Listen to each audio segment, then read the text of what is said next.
Hello all.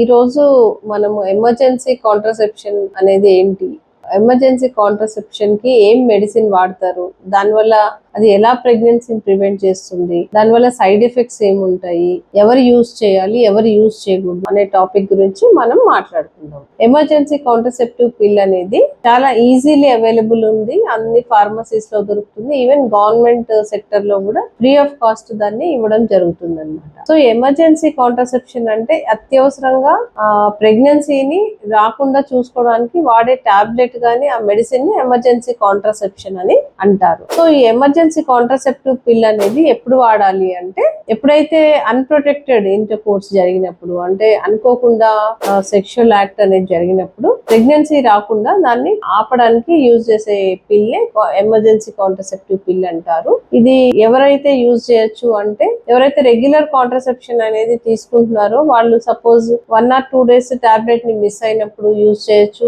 కొంతమంది regular contraceptive లో condoms use చేసినప్పుడు కండోమ్ టేర్ అయిపోతుంది, అది అలాంటప్పుడు యూజ్ చేయొచ్చు. లేకపోతే కొన్నిసార్లు రేప్స్ జరిగినప్పుడు కూడా ఈ కాంట్రసెప్టివ్ పిల్ ని యూజ్ చేయొచ్చు. లేకపోతే అన్ప్లాన్డ్ ప్రెగ్నెన్సీ వచ్చి అన్ప్రెడిక్టబుల్ గా మనకి సెక్షువల్ యాక్ట్ జరిగినప్పుడు కూడా ఈ పిల్ ని యూజ్ చేయొచ్చు. సో ఈ పిల్ ని యూజ్ చేయడం అనేది చాలా ఈజీ థింగ్. సో ఇది బెస్ట్ రిజల్ట్స్ ఏంటంటే as soon as the inter course has happen, అంటే ఎప్పుడైతే అన్ప్రొటెక్టెడ్ ఇంటర్ కోర్స్ జరిగినప్పుడు విత్ ఇన్ 2 hours ఈ పిల్ ని కనుక యూజ్ చేసినట్టయితే దీంతో మాక్సిమం బెనిఫిట్స్ అయితే మనం పొందడానికి ఉంటుంది. సో పిల్ ని మార్నింగ్ ఆఫ్టర్ పిల్ అని కూడా అంటారు. విత్ ఇన్ 12 hours కూడా యూజ్ చేయొచ్చు, కానీ మాక్సిమం పీరియడ్ ఏంటంటే విత్ ఇన్ 72 hours కన్నా దాటకుండా యూజ్ చేయడం అనేది best. So with in 2 hours to 12 hours use చేసినప్పుడు దీని ఎఫికసీ అంటే దీంతో వచ్చే బెనిఫిట్స్ అనేవి మాక్సిమం 90 to 95% ప్రెగ్నెన్సీ ప్రివెన్షన్ అనేది జరుగుతూ ఉంటుంది. సో ఈ పిల్ అనేది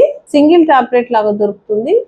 దాంట్లో ఉండేది లీవోనార్జెస్ట్రాల్ 1.5 milligrams. సో ది లీవోనార్జెస్ట్రాల్ అనేది రెగ్యులర్ ఓరల్ కాంట్రసెప్టివ్ పిల్ తో కంపేర్ చేసినట్లయితే very high dose of progesterone ఉంటుంది కాబట్టి, సో ఈ టాబ్లెట్ వేసుకున్నప్పుడు కొంత వామిటింగ్ సెన్సేషన్ అనేది ఉండడము, తర్వాత బాడీలో వాటర్ అనేది రిటెన్షన్ అంటే వాటర్ అనేది అబ్జార్బ్ అయ్యి అలా నిలబడుతుంది కాబట్టి బాడీ హెవీగా ఫీల్ అవ్వడము 1 or 2 days జరుగుతుంది. బట్ ఈ హెవీనెస్ అనేది 1-2 days లోనే డిసపియర్ అయిపోతుంది. సో ఈ టాబ్లెట్ అనేది యూజ్ చేసినాక కొంతమందికి వామిటింగ్ సెన్సేషన్ ఉండి వామిటింగ్ కూడా అయిపోతుంది. సో అలాంటప్పుడు ఏం చేయాలి అంటే విత్ ఇన్ 2 hours మళ్ళీ మీరు సెకండ్ డోస్ ఆఫ్ టాబ్లెట్ అయితే యూజ్ చేయాల్సి ఉంటుంది. So second dose of tablet తీసుకునేటప్పుడు 1/2 hour బిఫోర్ దట్ వామిటింగ్ రాకుండా ఉండే మెడిసిన్ తీసుకున్న తర్వాత ఒక మంచి ఫుడ్ తీసుకున్నాకనే ఈ టాబ్లెట్ తీసుకోవడం వల్ల ఈ సైడ్ ఎఫెక్ట్స్ అనేవి చాలా మినిమైజ్ అవుతుంది. కొంతమందికి హెవీ హెడెడ్నెస్, హెడేక్, తర్వాత అబ్డామినల్ క్రాంప్స్ ఇలాంటివి కూడా ఉంటాయి అన్నమాట.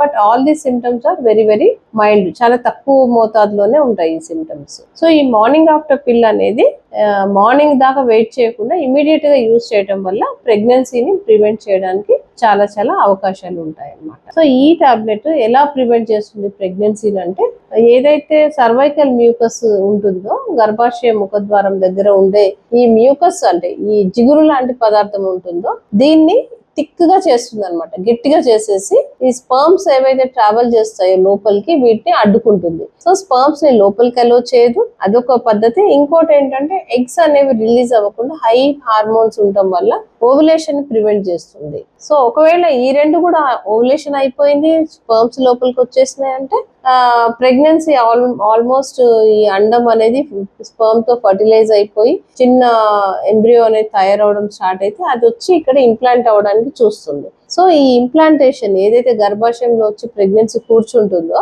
దాన్ని కూర్చోకుండా ఈ లోపల ఎండోమెట్రియం ని చాలా థిక్ గా చేసేస్తుంది. థిక్ గా చేయడం వల్ల ఏంటంటే ప్రెగ్నెన్సీ అనేది దాంట్లో ఇట్లా ఇంప్లాంట్ అవ్వకుండా ప్రివెంట్ చేస్తుంది. సో ఇంప్లాంటేషన్ కూడా అయిపోయింది అని అంటే మాత్రం ఈ కార్పస్ లూటియం నుంచి వచ్చే హార్మోన్స్ అనేవి చాలా డిస్టర్బ్ అయిపోయి దీనికి ప్రాపర్ న్యూట్రిషన్ అందకుండా చేస్తుంది. సో ఈ 4 methods వల్ల ఈ ప్రెగ్నెన్సీ అనేది ప్రివెంట్ అయిపోయి ప్రెగ్నెన్సీ రాకుండా ఐపిల్ వల్ల ఉపయోగాలు ఉంటాయి. సో ఎవరైతే నీడ్ లో ఉంటారో వాళ్ళు తప్పకుండా ఈ ఐపిల్ ని యూజ్ చేయొచ్చు. But it is should not be taken regularly. ఎప్పుడైనా ఎమర్జెన్సీలో యూజ్ చేయొచ్చు, కానీ కొంతమంది ఏం చేస్తుంటారు అంటే ఏంటంటే చాలా మంది ఆ ఐపిల్ ప్రతిసారి యూజ్ చేసేయడము అనేది చాలా కామన్ గా చేస్తుంటారు. అలా కామన్ గా చేయనేకూడదు. వన్స్ ఇన్ వైల్ ఎప్పుడైనా ఎమర్జెన్సీ అనిపించినప్పుడు తప్పకుండా యూజ్ చేయొచ్చు, ఎందుకంటే దీని ఎఫికసీ కూడా బాగుంటుంది. సో మీకు ప్రొటెక్షన్ కావాలి రెగ్యులర్ గా అనుకున్నప్పుడు మాత్రం definitely go for regular contraceptive పిల్. ఏదైతే 21 టాబ్లెట్స్ ఉంటాయో ఒక షీట్ లో అవి యూజ్ చేయడం,